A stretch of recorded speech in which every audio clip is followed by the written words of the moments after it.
To our channel R learning classes. आज हम पढ़ने वाले हैं क्लास 12th के मैथ्स का मैट्रिसेस का topic transpose of A matrix. Transpose of A matrix का मतलब क्या होता है? देखिए, अगर आपको एक मैट्रिक्स दी है ए जिसके एलिमेंट है ए आई जे और ऑर्डर है क्या एम क्रॉस एन, ठीक है, मतलब एम रोज हैं और एन कॉलम है। अगर इसका ट्रांसपोज निकालेंगे तो सबसे पहले कैसे डिनोट करेंगे? ए डैश से। ट्रांसपोज ऑफ ए यानी अगर ए टी हमें ट्रांसपोज ऑफ ए निकालना है, ए टी हम लिख देते इसको, तो ट्रांसपोज कैसे डिनोट करेंगे? ए डैश से, ऊपर डैश लगा होगा, ठीक है। अब ये ए डैश का मतलब क्या होता है? ए डैश का मतलब होता है कि जो इसके एलिमेंट हैं, मतलब ए आई जे इसके एलिमेंट्स है, ठीक है, तो वो क्या होंगे? ए जे आई हो जाएंगे। मतलब जो रो के एलिमेंट है वो कॉलम बन जाएंगे और जो कॉलम वाले हैं वो सारे रो बन जाएंगे। समझ में आ गई बात? और ऐसा करने पे जो उसमें चेंजमेंट होगा मेन, वो क्या होगा? इसका ऑर्डर पलट जाएगा। मतलब m क्रॉस n की जगह इसका ऑर्डर हो जाएगा n क्रॉस n। अब देखिए, जब रो कॉलम बन जाएगी तो ऑब्वियस सी बात है, अगर m रोज है तो n कॉलम हो जाएंगे, और अगर कॉलम रोज बनेगी तो n कॉलम होने की वजह से वो m रोज में आ जाएगा, मतलब n रोज हो जाएगी और m कॉलम, तो ऑर्डर पलट जाएगा। ऐसे अगर आपको नहीं समझ में आ रहा है तो चलिए देखते हैं एक एग्जाम्पल के तौर पे हम लोग एक जनरल मैट्रिक्स लेते हैं ए, जिसको हम लिख सकते हैं क्या? A B C D E F, और चलिए ऐसे रखते हैं, ठीक है। ये क्रॉस मैट्रिक्स में क्योंकि ऑर्डर चेंज समझ में नहीं आएगा इसलिए इसको रखते हैं। अब इसका ऑर्डर आपको दिख ही रहा होगा, कितनी? 2 रोज हैं और 3 कॉलम है। अब अगर आपको A transpose of A T, मतलब ट्रांसपोज ऑफ मैट्रिक्स ए अगर फाइंड करना है, यानी ए डैश अगर आपको फाइंड करना है, तो आप कैसे फाइंड करेंगे? दोनों लिख सकते हैं आप, ए टी भी लिख सकते हो और ए डैश भी लिख सकते हैं। कुछ जगह पे ए टी दिखता है लिखा हुआ और कुछ जगह ए डैश। तो अगर आपको ट्रांसपोज ऑफ ए फाइंड करना तो ए डैश कैसे आप फाइंड करेंगे? मैंने क्या बोला कि कॉलम आपके रोज में कन्वर्ट हो जाएंगे, रोज कॉलम में, तो इसका ट्रांसपोज क्या होगा? आपका रोज क्या है? ए बी सी पहले, तो ए बी सी ये पहला कॉलम बन जाएगा, पहली रो है वो पहला कॉलम बन जाएगा। दूसरा क्या है? दूसरी रो डी ई एफ, तो अब ये क्या हो जाएगा? D E F. बस इतना सा जो आपको करना है ट्रांसपोज फाइंड करने के लिए, ज्यादा कुछ नहीं। मतलब ये रो उठ के ऐसे कॉलम बन जाएगी, ये रो उठ के दूसरा कॉलम बन जाएगी, मतलब पहली रो पहला कॉलम, दूसरी रो दूसरा कॉलम। अब इससे डिफरेंस क्या आया मैट्रिक्स में? अब इसमें 1 2 3 रो हो गई और कॉलम 1 2, ठीक, 2 कॉलम हो गए। तो यहां पे मैंने क्या कहा था? m क्रॉस n है तो यहां n क्रॉस m होगा, मतलब यहां 2 क्रॉस 3 था। क्यों? क्योंकि 2 रोज थी और कॉलम कितने थे? 1 2 3, और यहां पे क्या हो गया? 3 रोज हो गई, 2 कॉलम हो गया, ठीक है। तो ये आपका जनरल सा ट्रांसपोज ऑफ मैट्रिक्स था। चलिए इस पे बेस्ड कुछ प्रॉपर्टीज होती है इसकी, वो देख लेते हैं।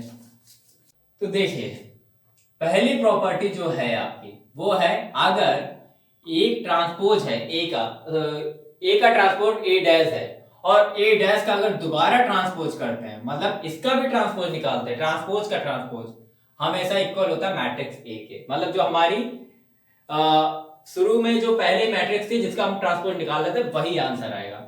अब जब सिंपल सी बात है, अगर किसी में किसी नंबर में 3 ऐड करो और फिर 3 सब्ट्रैक्ट कर दो, नंबर तो सेम ही रहेगा। एक बार ऐड किया, सब्ट्रैक्ट किया, इसमें फिर से अब देखिए, पहले हमने उसी चीज को रो से कॉलम बनाया, फिर कॉलम से रो बना दिया। फिर दूसरा आपका क्या है? ये दो प्रॉपर्टी पहले साथ में समझ लेते हैं। दूसरी हमारी प्रॉपर्टी है कि के ए डैश, के मल्टीप्लाइड बाई ए का ट्रांसपोज होगा के ए ट्रांसपोज, दोनों इक्वल होंगे। मतलब पहले मल्टीप्लाई करके मैट्रिक्स में फिर ट्रांसपोज करिए या फिर मल्टीप्लाई बाद में करिए, ट्रांसपोज पहले कर दीजिए, एक ही बात है। चलिए अब एक बेसिक सी मैट्रिक्स लेके देख लेते हैं, ठीक है। वही मैट्रिक्स लेते हैं एक एग्जांपल के तौर पे, जब हमारी मैट्रिक्स होगी कि A equal to A B C D E F. अब देखिए, पहली वाली प्रॉपर्टी हम लोग इससे सेटिस्फाई करते हैं। फर्स्ट प्रॉपर्टी में क्या है? ए डैश। ए डैश क्या होगा? अभी आपको पता था, ए बी सी हो जाएगा, टी ई एफ हो जाएगा, ठीक है। तो ये क्या है? पहली जो है आपकी ट्रांसपोज हुआ, फर्स्ट है, मतलब अंदर वाला ए डैश निकाला मैंने, इतना निकाला भी।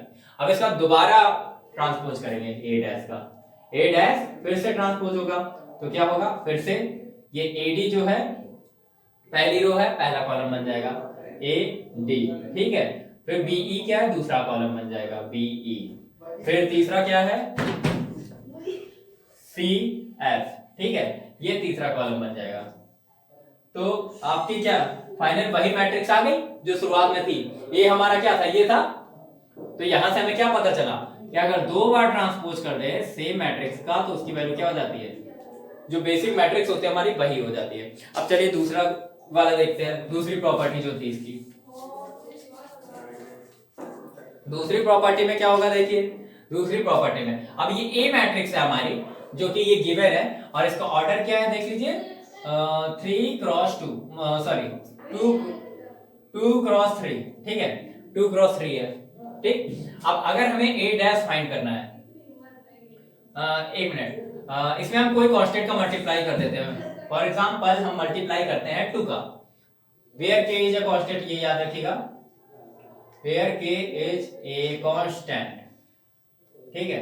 अब हम किसी कांस्टेंट का मल्टीप्लाई कर देते हैं, फॉर एग्जांपल के या फिर 2 के, एक जनरल कांस्टेंट हमने ले लिया, चलिए 2 का मल्टीप्लाई कर देते हैं तो 2a की वैल्यू क्या आ जाएगी, यहां से 2a की वैल्यू आ जाएगी 2a 2b 2c, ठीक है, 2d 2e 2f, यही आ जाएगा। 2a अगर मैट्रिक्स निकालेंगे और क्या होगा 2x3 इसका वो होगा ऑर्डर, तो 2a की वैल्यू आ गई, मतलब के a की वैल्यू आ गई, ठीक है। अब इसका ट्रांसपोज निकालते हैं, मतलब 2a डैश, तो क्या आएगा ये देखिए 2a 2b 2c, ठीक, और यहाँ पे आएगा 2d 2e 2f, ठीक। तो ये आपका ट्रांसपोज बन गया। दूसरी चीज, अब यहीं से हम लोग 2 कॉमन ले लेते बाहर, ठीक है, बाहर कॉमन ले लेते हैं तो क्या आएगा, 2 कॉमन अगर बाहर ले ले तो क्या जगह नहीं, इस साइड करते हैं, देखिए यहां से 2 कॉमन ले लेते हैं, ठीक। 2 क्या आएगा, ए बी सी, ए अंदर क्या बचेगा, A B C D E F बचेगा, डी ई एफ, ठीक है, ये हो गया। स्केलर मल्टीप्लिकेशन में ऐसे भी लिख सकते हैं इसको। अब ये वाली हमारी मैट्रिक्स क्या है, इसकी वैल्यू है क्या 2,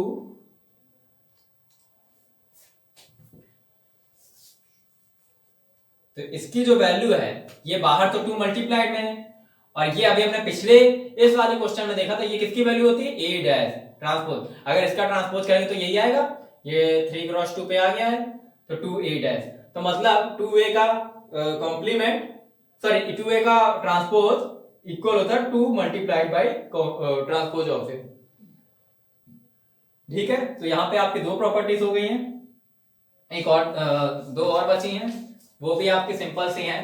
आप जो ट्राई करेंगे, अगर ना आए आपको तो हमें बताइएगा, हम उसे सॉल्व करके दिखाएंगे। वैसे सॉल्व करने की कोई जरूरत नहीं है, 2 प्रॉपर्टीज और बता देते हैं आपको।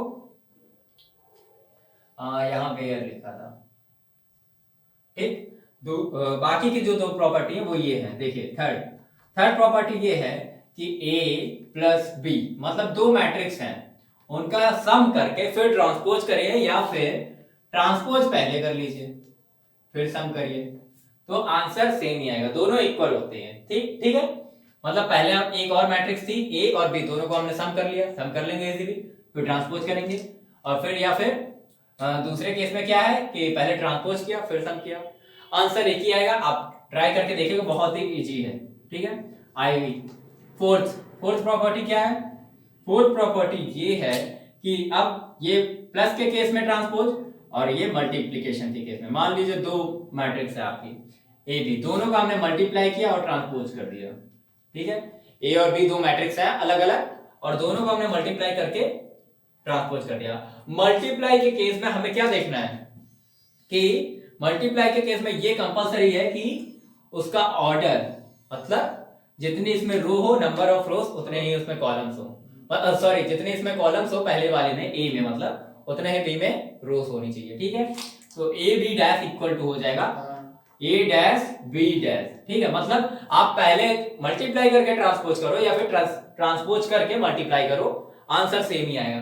तो देखिए ये दोनों आपको ट्राई कर लीजिएगा एग्जाम्पल के थ्रू, कोई एक एग्जाम्पल ले लीजिएगा और ना समझ में आए तो आप कमेंट करिएगा। आई होप कि बाकी के आपको अगर मैं इसको करवाऊंगा तो काफी वीडियो लंबी होगी, इसलिए मैंने करवा रहा हूँ। आप जो देख लीजिएगा, कोई इतना लेंथी वर्क नहीं है। मल्टीप्लाई करना मैंने आपको बता ही दिया और ट्रांसपोज करना भी मैंने अभी आपको बता दिया है। अगर आपको वीडियो समझ में आए और हमारी वीडियो अच्छी लगे तो इसे लाइक करिए, शेयर करिए और हमारे चैनल को सब्सक्राइब करिए। इसी तरह पढ़ते रहिए और मिलते हैं नेक्स्ट वीडियो में। तब तक के लिए खुश रहिए एंड थैंक्स फॉर वॉचिंग।